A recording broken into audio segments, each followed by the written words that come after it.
Welcome to Trashbag Digest, a podcast we expect no one to listen to about consuming and creating stuff. I'm Iliad, that's Marigold. We're two completely unqualified friends who are doing this just for fun.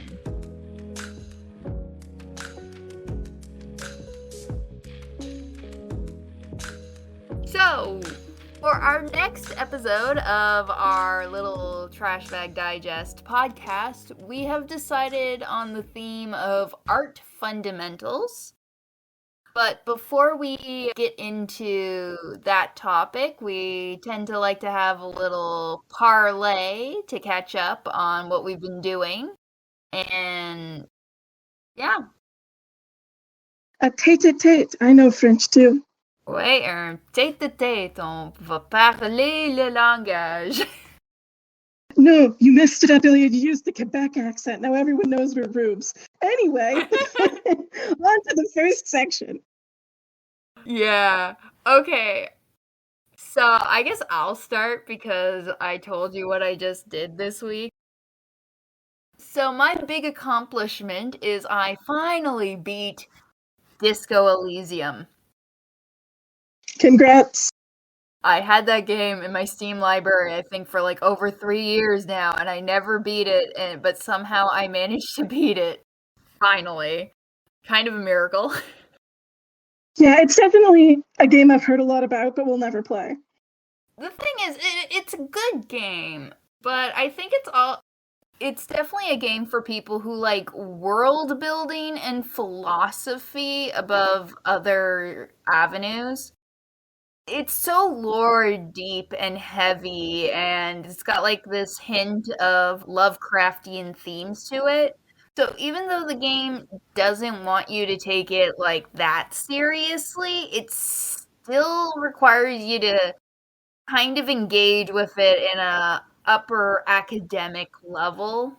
So if that's not really your jam, you're not gonna engage with it in the way it probably wants you to. Like, I'm happy I played it and that I beat it finally, but I'm definitely just not that deep into world building, which I know is heresy for a lot of people, because world building just seems to take over the world, but I liked it. Kim was definitely the best character of it, but yeah, it was an okay game. Yeah, see, these are the kinds of hot takes you can get on Trashbag Digest. Sometimes we think games some people think are great are mediocre, and sometimes we like horrible gremlin stories instead. As for me, I read a pretty good danmei that I have not told you about. I've read a couple of good danmei, actually, in the time since the last podcast. But the one I just read was called Evil as Humans. And it's the first time in quite a while where I've read a danmei, and I was like, you know what? I would pay money for an official English translation of that. I hope it becomes available. Ooh, that's rare. It was very long for me. It was like 250 chapters or so. And just really intensely plotted. Just like so many layers of like setup and callback and payoff. I really enjoyed the main characters. I love me a heavily autistic coded male lead who inevitably cannot be human because they never effing are in danmei. But you can try the autistic coding from my cold dead hands, even if the authors definitely don't know what they're doing. But yeah, and it also was very Lovecraft inspired, which was fun because I got the references. I understood what was going on in a way that I do not with a lot of Chinese mythology. So it was a good time. It was a good time, and I really enjoyed it. And I'm still not sure at the end of that story who was the show and who was the gong, to be honest. But I know who was the Vortop, so that's what matters. Oh my god, that's a specific category. Who was the Vortop? Like, I don't know, clearly the author was going out of her way to be pretty egalitarian with these characters. Like, she never even specifies, as far as I could tell, which character was taller. But, like, whenever it comes to, like, talking about eating each other, it's always one character talking about eating the other, and never the other way around. Is it the human character who never says about eating? Because, like, I feel like the human would not be that into eating. No, they're both non-human. They both theoretically could eat each other. And yet one of them is like, I have considered eating you. And the other one is like, I have considered being eaten. I don't know, man. So I don't really know, strictly speaking. I'm pretty sure the male lead is the Gong because they always are. But I know which one is the Vortop in the relationship, so whatever. It was a good story. I'm doing it a disservice by pointing out the Vor themes. If you didn't know it was there, you wouldn't see it, probably. I'm gonna be honest, the fact that China heavily censors their stories and yet Vor somehow always manages to slip through that is kind of hilarious to me. Just my favorite part about Denmei is all the weird fetishes. Definitely 100%. Censorship, man, it breeds innovation in ways you couldn't imagine. Oh, I actually finished a shoujo recently. I just thought of that. Completely unrelated with dark Lovecraftian Danmei. No, we need the tonal whiplash. I read the most stereotypical shoujo manga. Everything that could be in a shoujo manga, minus like, all of the drama, was really in this story. And it was like at its core the softiest of soft story. The art was quite nice. But it's so funny because it's just like you're sitting through this what is ostensibly the most basic story for a shoujo you could have, and it's people are like, "Oh my god, the second male lead ends up getting the girl." And I'm not really sure about that because the guy who's eventually the male lead, Makoto, he's kind of already set up pretty early on. Like the first guy that the main character gets a crush on, she falls in love with him because he protects her on a train after like a nasty old guy was rude to her. So she gets a crush on him. And so she decides to pursue her senpai, but then she meets Makoto, who's portrayed as like a grumpy tsundere kind of guy. And Makoto is all like, stay away from senpai if you know it's good for you. And at first you're like, oh, is it like, is it gay? No. I will say though, it's kind of funny because he says that to her and then he leaves. And then the next time they meet, she's telling him, she's like, I accept people of all sexualities, but just because you love him doesn't mean you have the right to deny me my feelings. And then he's like, wait, no, I think you misunderstood. I'm not gay. And it's revealed that the senpai already had a woman in his heart, and that's why he was trying to make her bugger off because this guy never got over his first crush, basically. And that comes back later in the story when the senpai breaks her heart because he chose the first love over her, and Makoto is basically there to pick up the pieces. So then we get another second male lead coming in. I'm gonna cut you off because I've got to be brutally honest here. Like my eyes are glazing over. Like, I see what you mean about it being completely stereotypical, and I am not sure that you need to further repeat your point by, like, doing more detailed cliche read-through. Like, I mean, you can if you want, but, like, I am struggling. Okay, well, I'll wrap it up, but let me just quickly go over the last few plot points, trust me. Okay, but by the time the second male lead shows up, okay, you get really invested in this girl, Yurora, and Makoto's relationship, okay? Like, you're just waiting for them to get together, and then when they get together, that's when the manga wraps up. The manga's like, okay, everyone, the main couple's together, and then we get to see their wedding, and of course, cliche, the younger baby brother of Makoto's is in love with her, and he's watching his first love get married to his brother, and you're like, oh man. Sequel? Good old shoujo. Yeah. It's either the most cliched thing you've ever read, or it's insanely good. It's like there's no middle with that ground. I guess pretty much, yeah. Oh man, I do have one more thing to share though. It's about knitting. I'm endeavoring to start a new knitting project. It's difficult when you can't really look at what you're doing for like vision problem reasons. And it's hard to find projects that can be knit mostly with one's eyes closed. It's limiting, especially compared to the stuff that I really like to knit, which is like tiny detailed lace. So I'm back in the worsted weight. I'm back with like basic knit and purl stitches. But I think I'm going to try and knit a cowl. I'm going to make it Mobius because the Mobius cowl idea is like so unfair it feels like cheating. It's just that's this one neat trick that is so good. I hate that it had to be invented.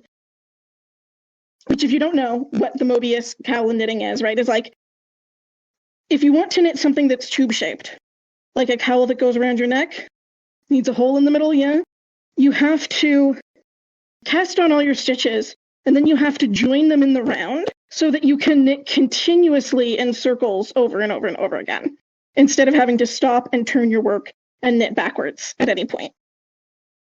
And one of the most frustrating things you can have happen to you when you join your work in the round is if there's a twist in it.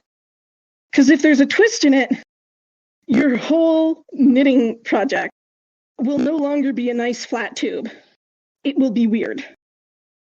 And the Mobius cowl idea, I don't know who came up with it, but it's basically like, no, weird is good. If you put the twist into your knitting, what you have technically made is a Mobius strip with only one side.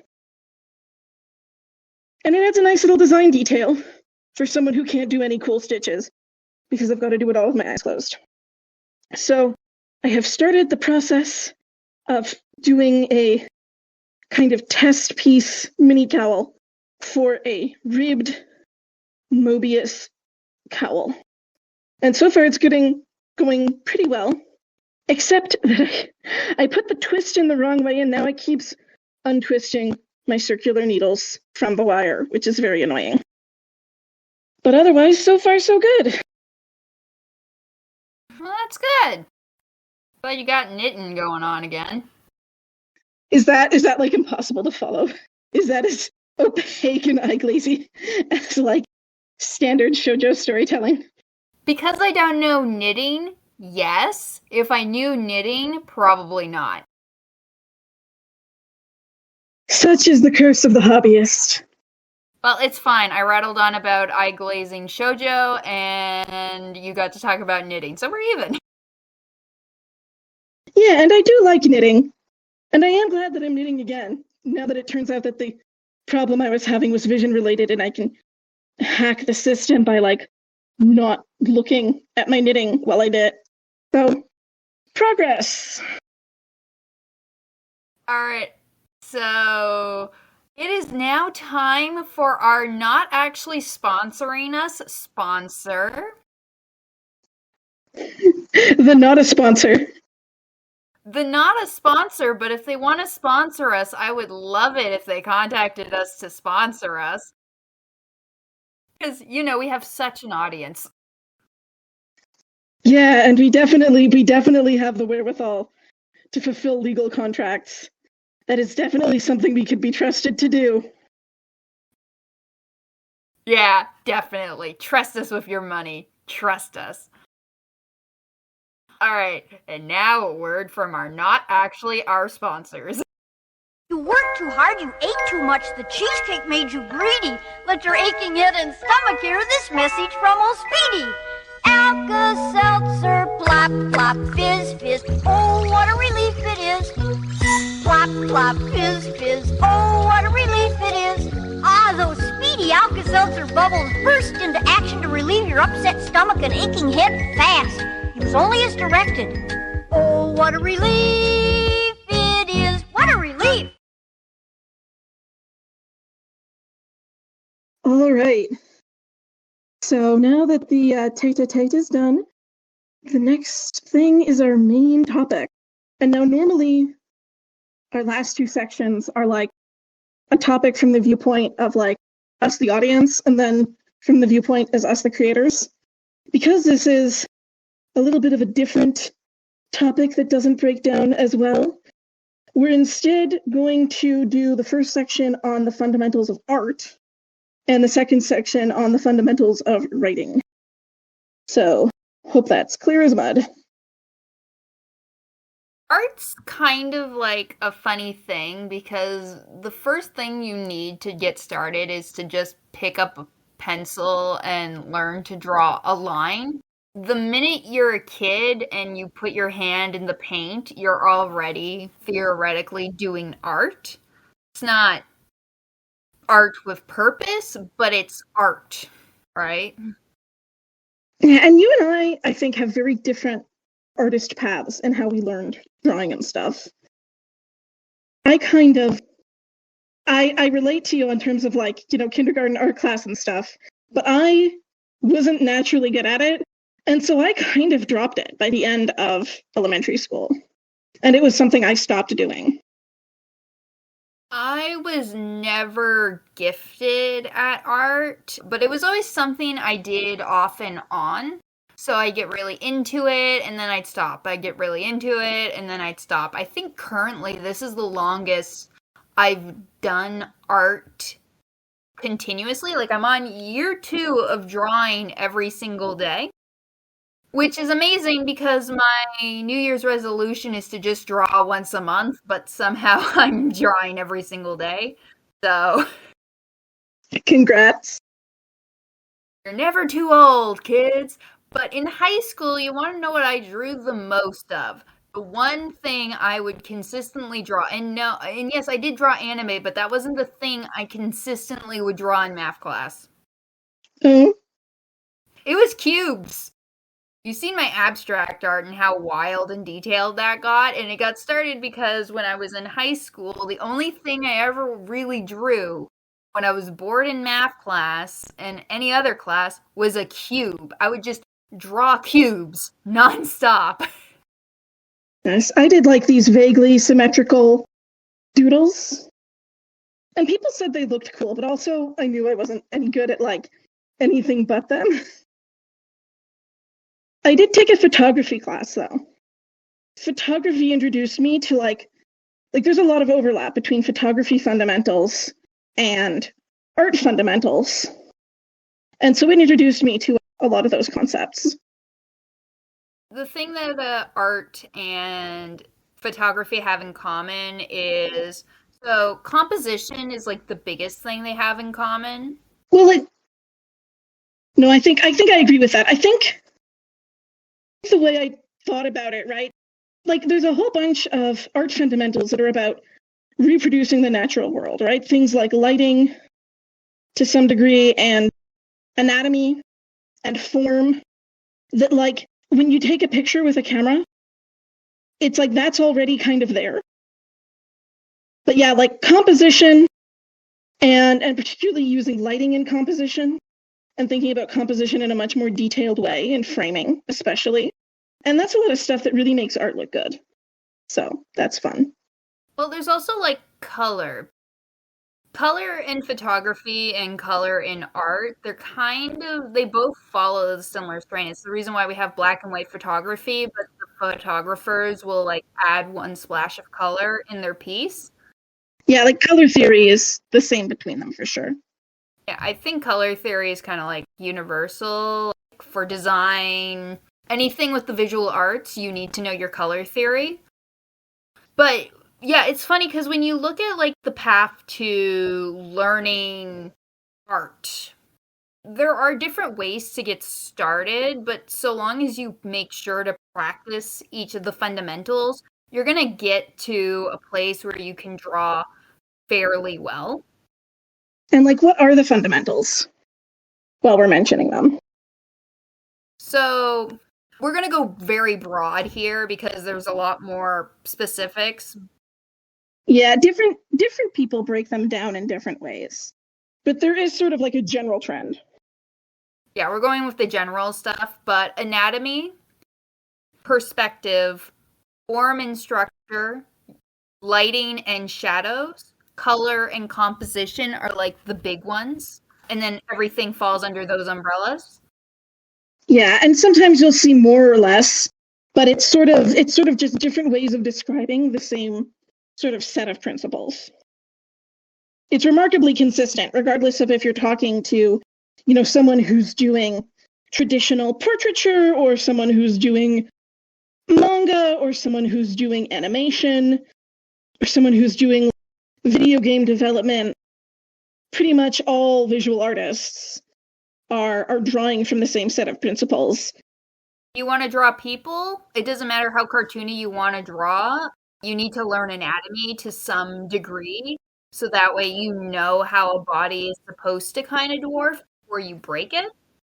It doesn't stop people, obviously, from doing broken back poses or broken shoulder poses or, just breaking joints to make it look good. But, you need to know what anatomy is there on the human body before you can, break it, basically.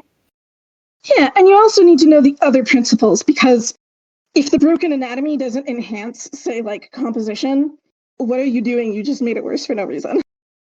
People are going to notice your bad anatomy more if, the composition is off, or if the form is off, or if you have great lighting and shadow work and color and composition, people are going to be more forgiving of your janky anatomy and your bad perspective.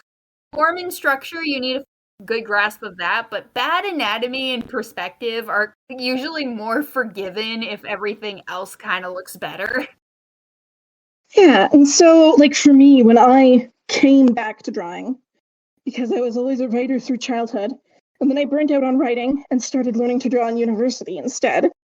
And it was remarkable to me, when I really started to get into it, how much of a path was laid out for me. But I think there's a lot of choice in terms of what you focus on, in terms of who you learn from. But person after person, YouTube video after YouTube video or whatever, was all giving approximately the same advice on how to improve. Everyone says it kind of differently, but they all offer kind of the same pathway forward to success. And when I used YouTube, I can't remember his name, and I have none of his videos saved, but I used to follow this one anime artist who would do step-by-step tutorials on different body parts. He basically broke it down exactly how everyone else breaks things down. How do you make a body? You break it into shapes. You break it into cylinders and cubes. Every single person, if you ask them, how do I do anatomy? The first thing out of their mouth is, well, you break it into shapes. You draw a cube. You draw a cylinder. How can I improve? Draw a cylinder. Draw a sphere. Yeah, and so there's a lot of variation in style. But these fundamentals are things that, sort of regardless of what your style is, all art can kind of be compared on that basis. And different styles emphasize different fundamentals more than others. It's all present and it's all practiced in pretty much everything. I've been really into looking at Mary Blair's stuff. Not that I want to emulate it, but I got very curious about her artwork because a lot of people cite it. People who use her style create very beautiful stuff. But Mary Blair, her stuff was strong composition, strong shape language, with a strong concept of simplicity, but very little perspective. And yet her stuff is very enchanting because she still manages to convey strong themes. I don't know how to describe it. I'm not that great at art yet. I'm still learning. But I've done, if you're asking what my art looks like, well, you can see the two first thumbnails for episode 1, for the pilot, and episode 2. I did those thumbnails. Marigold is doing episode 3 thumbnail, so if you want to get so you'll be able to see the difference of our art styles and our studying habits through that.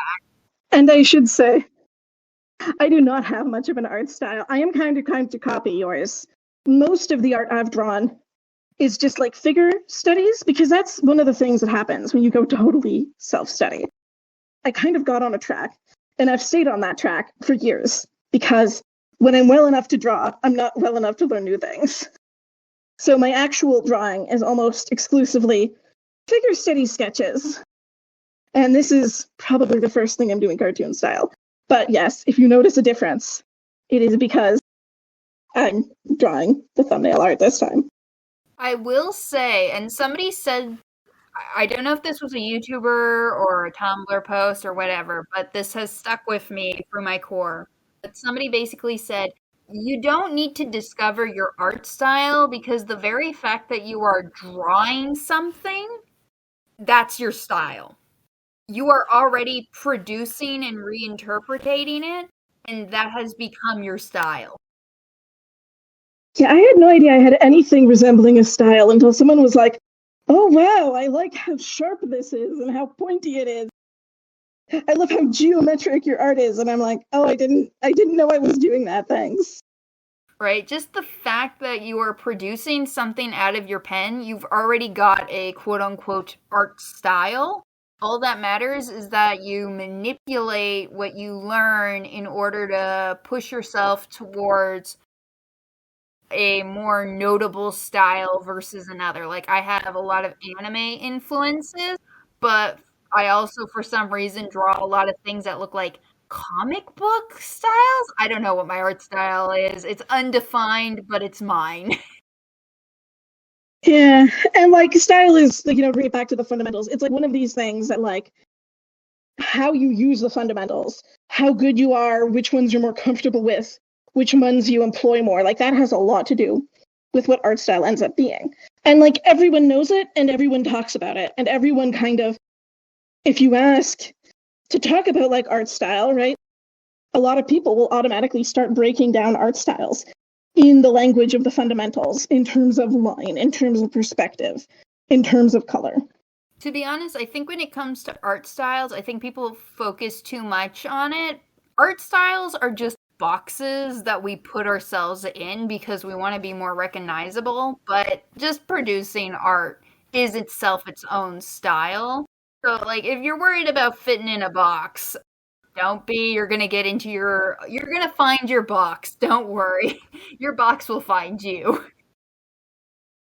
Sounds vaguely threatening. And yeah, and the fundamentals are just always there in the background. To bring it back to the fundamentals, the thing we were definitely talking about and not getting distracted by all of the other fun art topics. Oh, but art is so much full of fun art topics. Speaking of, I think it's time we move on to writing. We gonna do another ad break? Yeah. Well, not an ad break. I'd have to find another ad. I don't know. We had one fake sponsor, we could always have two.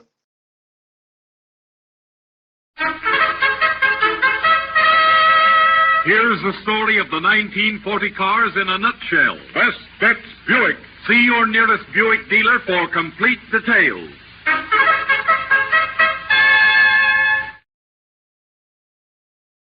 All right. Now we're on to the third section, which is the fundamentals of writing, a concept which has been bedeviling me for years, ever since I started writing again after my hiatus. Man, I have been writing for years and I still don't think I know if there is such a thing as a writing fundamentals because it really goes from, okay, here's the alphabet. Now there are no rules. Well, that's not true. There are grammar rules, but No, there's definitely like grammar, but it is something that like really, unlike drawing, where I mostly started that as an adult, I've always been unusually good at writing for my age. And like at a young age, that just means I like picked up on grammar that we weren't explicitly taught faster than the other kids. Right? Like that's it. And it got me called a good writer. And I coasted on that until university, where I got sick and burned out, stopped writing for a few years, and started drawing instead. And so when I started thinking about adding writing back into the mix, I didn't want to be like coasting on my wunderkind laurels because, like, let's be honest, being good at writing for a 10-year-old is not an achievement when you're older than 20. Like, it isn't really an achievement when you're much younger than 20 either. But it was okay because I had learned from art that, like, there's a path to getting better at things, right? And you just have to figure out what the fundamentals are, and then you'll get better at writing, right? It's the same as art, right? Yeah, that's what you think, right? No. Yeah, the more I've thought about it, the more it's like, it's not the same. It's actually way more convoluted. There is no similarities. Like, first of all, the difference between, like, different formats of writing is ridiculous, because, like, the rules for writing, you know, a school essay versus, like, a fantasy work, it may as well be two different planets, and yet they both rely on the written word to exist. Yeah, no, and it's like, I think the other thing too is like so much of it just feels, so much writing advice, honestly, at this point, feels really grifty to me.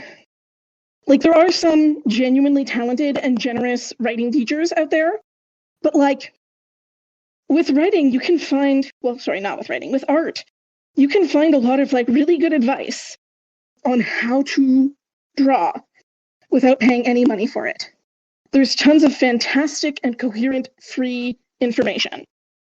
With like writing, almost all that free information is like the tip of a sales funnel. And also a lot of the writing gurus disagree with each other. So you don't have this like coherent direction to go in. You kind of like pick your idol and follow their advice. Aside from the fact that they made money with writing, there isn't really any proof that they're objectively good at it, aside from like the ability to commercialize it. Honestly, I think the best writing advice channel I've managed to find is this channel called Just Write. And the way he teaches writing is very much how you're supposed to teach writing in like school. So basically what he does is he takes multiple examples of particular good instance of writing as kind of like a mentor text, and then he'll show them throughout the video to show the different ways that you can like write something. But the thing is that even then, that's just like getting to it at a sentence level rather than actually giving you the rope you need to tell a good story. Just because you can write a sentence doesn't mean you can write a good story. And that's not even getting into all of the different formats that come with writing. Most of the major classics are in poetry form because most of the classics we have are either in poetry format or, in Shakespeare's case, playwriting, because he was a playwright. So even just the way you write changes depending on the format you choose to write in. Yeah, like writing covers an incredibly diverse array of like mediums and genres that shift over time and from language to language and region to region. Yeah, the concept of the modern day novel, I think it actually dates all the way back to Japan, but if you're thinking Europe, I can't remember the book, but I think it was still poetry. Yeah, no, books are definitely a modern day concept, but when you think of like the classical novels, they're all like from the Victorian period for the most part. Yeah, because I think that's kind of when the idea of the novel started. But the thing that really sort of twisted my brain, in university, I took a course on translation between English and French. And there I learned that French is just fundamentally different in like the principles of what it considers good writing, right? Like, so for English, for instance, I was always taught that like good writing makes things concrete. I heard someone once say that poetry is the art of making the intangible tangible. I heard a lot of writing advice for both fiction and nonfiction in terms of use specific words, use concrete terms, use action words, and use sensory language, use the 5 senses in your writing. I think there was even like a chart to that effect in my elementary school wall. And then I found out that in French, they consider good writing to be abstract. If you can choose between a word that references like sensory experience and a word that doesn't, you pick the one that doesn't. It's the difference between saying, today I heard and today I learned. Like there's a lot of just little verb changes like that in French where like we might use a specific thing that references like I saw, I read, I heard. I mean, in French they also say I heard, but like in French they're much more likely to say I learned, I apprehended. Like these abstract concepts. They also prefer a good noun to a verb, right? English is the opposite. English is always like verbs, user action words. The verb is like the heart of the sentence in English, and you need to use like the right verbs for the right context. In French, nope. You need to use the right nouns, and your verbs should be as boring and plain and do as little work as possible. In English, alliterations and the repetitions of sound across sentences are often considered a good thing. In French, they're actively considered bad style, like an active impediment. We're getting a little sidetracked there. I'm sorry, I'm just thinking of all the examples, but the point I want to make that is so crucial to me to the idea of writing fundamentals is that like the things that are almost as close to universal as you can get writing advice in English don't apply to French, and vice versa. It's not universal, it is bilanguage, and that kind of blew my mind when I learned that. Yeah, that's the thing, right? Like a lot of writing advice in English, obviously it's going to cater to English, but the way we learn to write is directly influenced by the language that we speak, and that language is its own kind of cultural megastone, right? It's like how in Japan, they don't really have, like they have the I verbs, but those don't usually show up in every sentence because they're relying more on context. English does not like to rely purely on context as much. Like we still do it, but we like to be more direct about who is speaking, right? Yeah, so there's like a huge variety between languages. And I think that's like a problem for the idea of writing fundamentals, because like, again, if you think of art fundamentals, it applies to all pieces of visual art. You know, with like, sometimes not every fundamental applies to every art, but like, it's pretty close to universal, right? Like you can use the art fundamentals to analyze cave paintings and to analyze Japanese art and to analyze postmodern art. I mean, postmodern art's a little bit tricky, but you can do it to some extent. The art fundamentals are like not universal. It doesn't really matter what time period you're painting in or what genre you're drawing in. It kind of all applies. If something as basic as like, should you use pronouns, yes or no, can like vary by language, then that means it's not a fundamental. There's the problem. The only fundamental to writing is having a writing system. That is the madness of it all, right? The fundamentals of art. If I told you that art was like necessary for drawing people, like if you had to know anatomy to draw a person and that was universal across the globe, I don't think people would argue with me. Because when we draw people, we look at people and that is anatomy. But if I were to say, yes, learning the Roman alphabet is necessary for English writing, everyone would come at me because that is just not true. You just need a writing system. Yeah, I don't know. I think the thing though where I go really squirrely, you know, I've kind of got off the deep end. And yet we can tell when something is really badly written, right?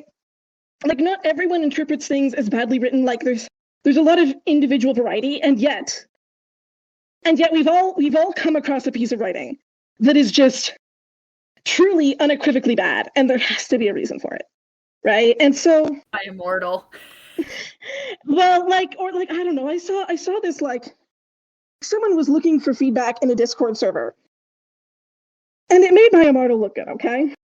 It was just like truly on a grammar level, on like a describing the character, on like building interest. Like this thing did everything wrong at every conceivable level that I could think of.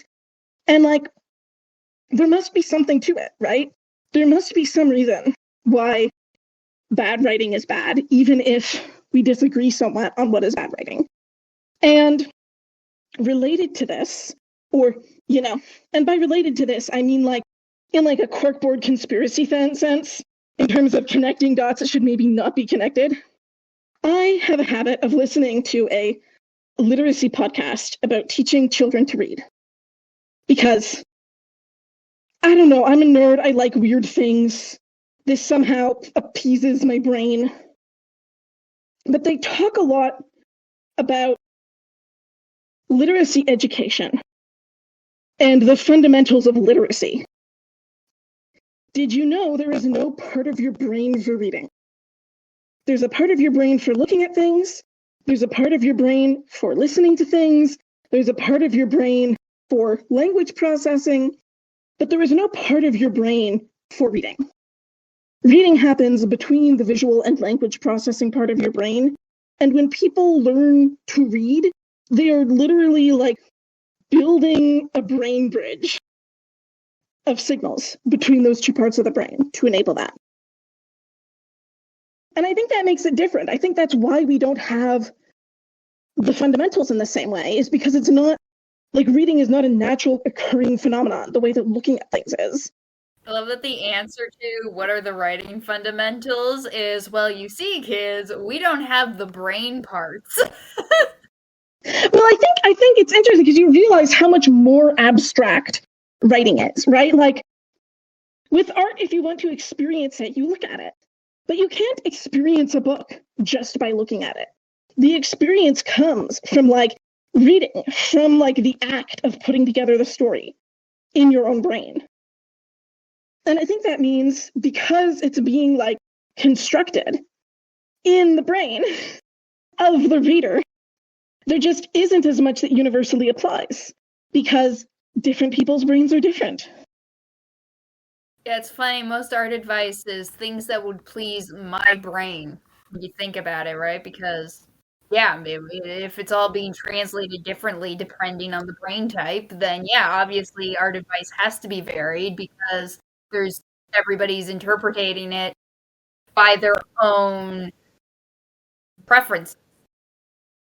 And I don't think it's just brain type, right? Because I don't think, or at least I don't think it's just that. I think it's also, like, I don't think it's hardwired in what kind of reader you are. Because one of the other things I've learned from literacy is the idea of like Scarborough's reading rope, which is the fundamentals of reading, which are decoding, phonological awareness, sight recognition, vocabulary knowledge, background knowledge, language structures, literacy knowledge, verbal reasoning. And I'm not like going to explain all of them because I'm bad at that. But there's a really good website from Dr. Rob Jackson. He's got a bunch of blog posts that explain these concepts. You know, from the vantage point of, so you need to teach a 7-year-old how to read, because pretty much all the literacy assumes that you're trying to teach a 7-year-old how to read, all the literacy info out there. But if you look at it from a reader's perspective, you start to see, like, oh, background knowledge is fundamentally part of how people read, right? Like people don't leave their backgrounds at the door. And how they understand your work is really going to vary based on what they knew coming into it, which is not something you can control. Our understanding of like what's good grammar, what's bad grammar, what's good writing, what's bad grammar. No, what's good writing, what's bad writing. That's all preset before we ever pick up a book. And the author can't really change that. So our ability to tolerate word choice, our ability to tolerate variety and novelty, what we expect from a book in terms of genre conventions, that's all like preset on the reader's end. And I think it's probably a big part of the whole equation, but I have not yet strung all the conspiracy theory dots together So I can't say if there's a way to turn Scarborough's Rope into reading fundamentals or not. Or rather, writing fundamentals. I don't know, actually, if you can just inverse it. Like, some of it's relevant, but, like, my God, it hurts my brain. Well, I guess that's just you're gonna have to ruminate on it, and we'll have to revisit it in another podcast episode. Yeah, but not the next one. Like, this is probably something I'm gonna ruminate on for, like, years into the future, too. We'll worry about that later. So for once, I'm gonna do a proper conclusion, though. This was the Trashbag Digest. If you actually stuck around to listen to it, thank you. Statistically, apparently most of you guys are coming from, like, I can't even remember where. It was very random, though. Yeah, I mean, I don't know that there's enough people to use the plural involved here. Like, technically, on a grammar sense, there is, but, like, scale-wise, I don't know. I still believe that maybe someday we'll have people listening to this. Hey, people have been listening to the first 30 seconds. A win is a win. The optimism is undying. Thank you to everyone who clicked on our video for 30 and stuck around for 30 seconds. We appreciate you. Yeah, they're not going to hear that part. They're not going to hear that part, idiot. It's fine, Marigold. It's fine. They don't need to hear the part. We just need to say it. I mean, that's true, because this was never about having an audience anyway. All right. Bye.